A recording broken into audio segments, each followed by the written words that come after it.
In this video, we're going to talk a little bit more about motion. I'm going to try and maybe, instead of putting numbers to this, we're going to talk about what you look for. So let me start with this. Mr. Morris starts running along a path. The function miles his distance from a point on the given line is given by that. So when is Mr. Morris running forward? Well, here is his, make this a little bit bigger, this is his position graph. Okay? So we talked about this a little bit yesterday, the fact that how we can use slope to say where he's running. So here he is, he starts off, apparently looks like about 3 feet away from whatever point we're measuring from. He moves forward, and then he begins to move backward. He moves backward, backward, backward, and then right here he begins moving forward again. So, the question, or how to answer this question of when is he moving forward? Well, he's moving forward when the slope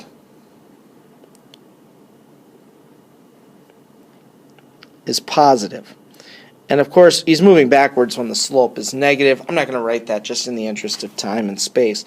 I think we can figure out that it is the opposite. But he's moving forward when the slope is positive. Now we're going to relate this pretty soon to velocity, so keep that idea of slope in mind.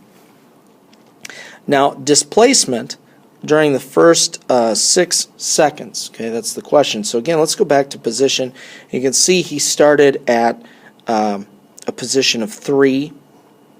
Okay, right here, that was his initial position. We could plug in 6, because it's off the graph here. We plug in 6 cubed minus 5 times 6 squared plus 2 times 6 plus 3.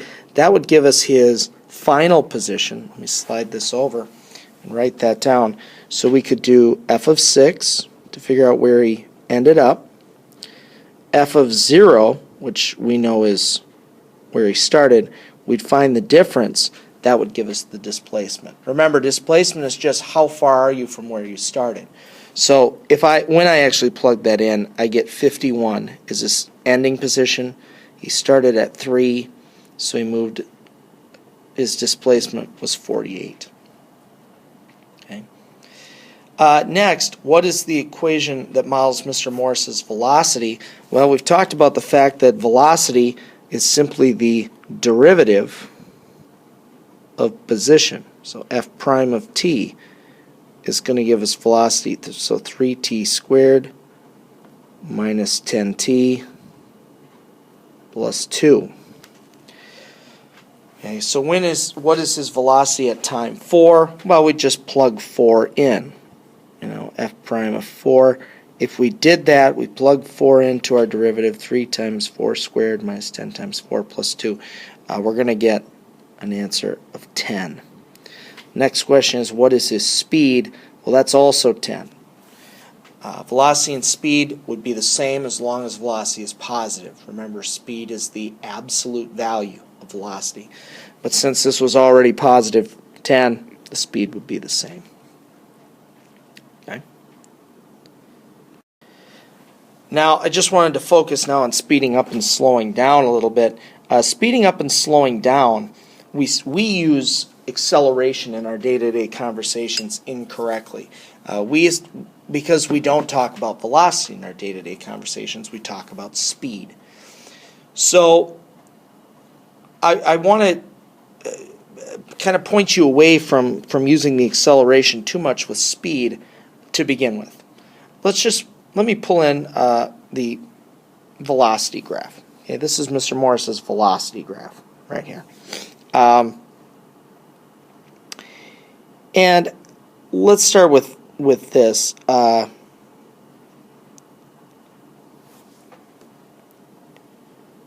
When right here, Mr. Morris's velocity is 0.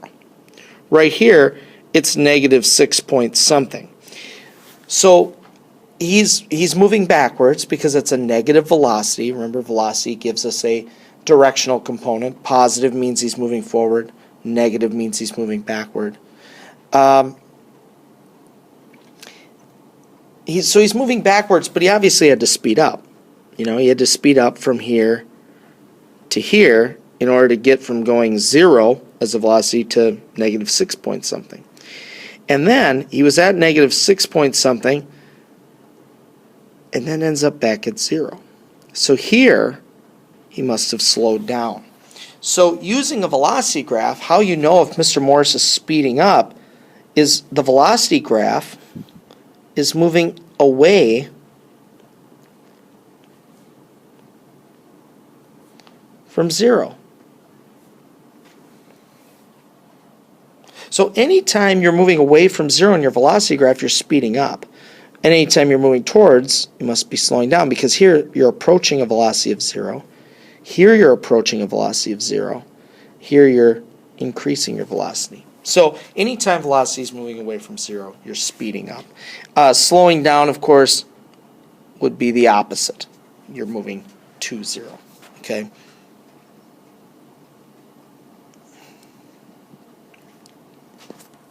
Now, there's another way we can do this using acceleration.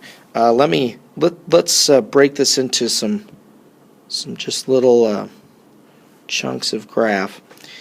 And let me put red where he's slowing down. So he's slowing down here, and he's slowing down here. Okay, and let's put blue where he's speeding up. Speeding up here, speeding up here. Now,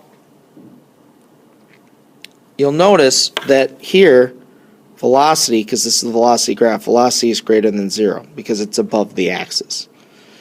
Down here, velocity is less than 0 because it's below the axis.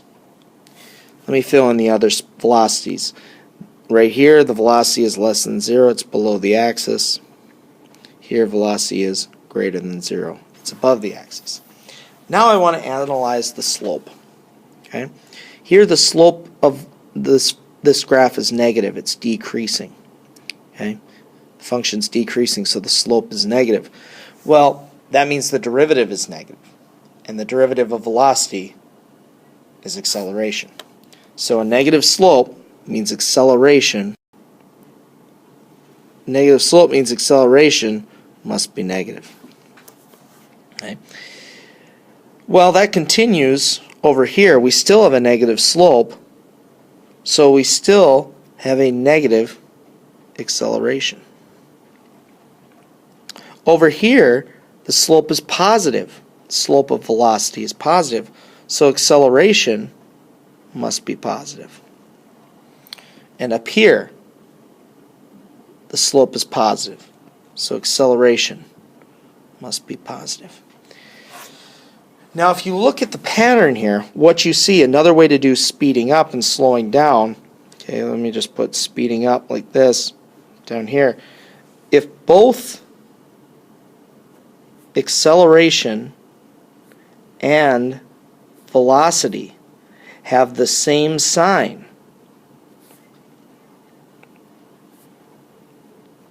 you're speeding up. And you're slowing down if they have opposite signs.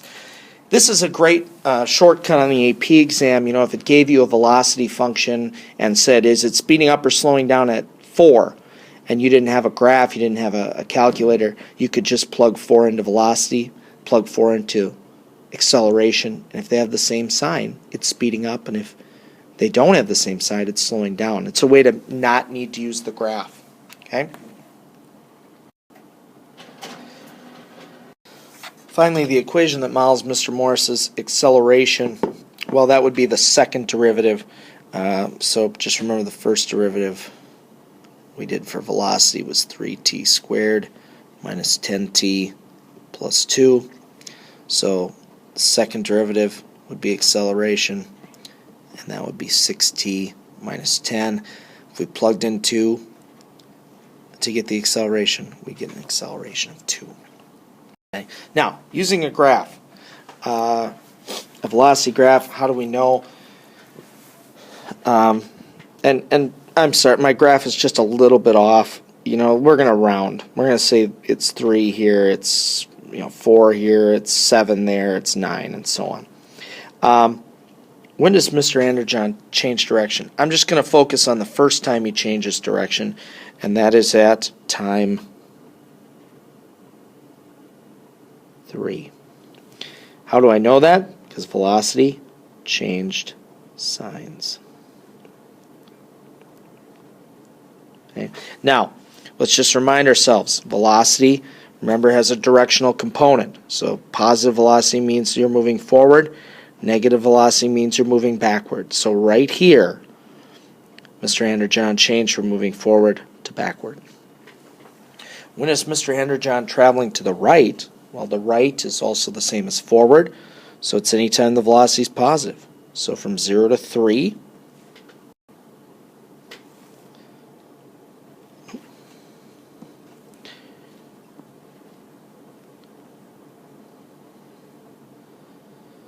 and from 7 to 10. The way I know that is velocity is greater than 0. Now, when is Mr. Anderjon's acceleration positive? Well, acceleration, remember, is the derivative of velocity. So here what we're looking for is a positive slope. So from 0 to 2, we have a positive slope and therefore a positive acceleration. From 4 to 6, and from 7 to 9. So 0 to 2, 4 to 6, and 7 to 9. And how do we know that? That's where velocity has a positive slope. Okay. When does Mr. Anderjon speed up? Well, he's speeding up, remember, whenever velocity is moving away from 0. So from 0 to 2, from 3 to 4, and from 7 to 9. So 0 to 2, 3 to 4, and 7 to 9. Now notice that these two answers, acceleration positive and speeding up, aren't the same. And that's because in our day-to-day life, we don't use acceleration, the term, correctly. We use it in relation to speed, when actually it should be used in relation to velocity. How do we know? Velocity moving away from 0. Okay. Finally, when is Mr. Anderjon at rest? Well, right here. From 6 to 7, he has a velocity of 0.